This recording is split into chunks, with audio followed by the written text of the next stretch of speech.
administration. Finally, Blinken, who had avoided any meaningful questioning, finally at the end of his term, came before the press at a news conference.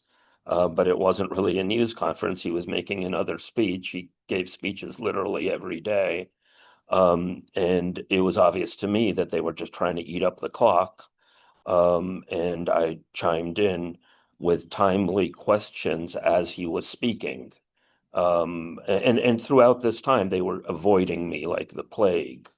And with my attempting questioning, which was by, I was chiming in, but I wasn't disrupting the affair. He said something about international law. I responded with a quick little question on international law, and they attempted to shut me up. I had a back and forth with this official that they brought in, and then ultimately they had people literally drag me out. When I was or carried out of the hall, what wasn't videoed was when I went, they took me into the hall. I thought that I would just leave the building at that point, that they would just let me go. But no, they grabbed me. They took everything out of my pockets. They handcuffed me. They grabbed me by the shoulders and shoved me around as they walked me out of the building the long way around, bobbing my head back and forth. I a week later, I didn't realize it at the time. I just had shoulder pain, but ultimately my doctor, after I emailed him, told him what happened. He said, "It sounds to me like you got a concussion. You should go to the ER right away." And I did, and I did have a concussion, and I've suffered a whole series of things as a result of that. Headaches for about 8 months. I still get headaches if I take caffeine. I had rashes, nausea, dizziness, even intestinal problems.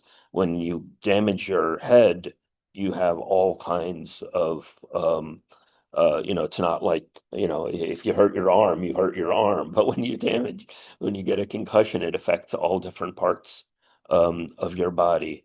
So literally the violence of the US system was brought into the briefing room at the State Department when they are seriously questioned. And of course, I ultimately, when they were literally carrying me out, Lincoln claimed that he would take all questions. He didn't. He didn't even take questions from very mild journalists like Sayed Erekat.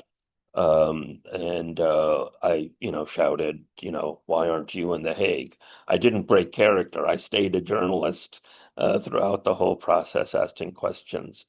So it took a substantial toll on me. But of course, this is nothing compared to the brave journalists in Gaza and elsewhere around the world, hundreds of whom have been killed by the genocidal Israeli military.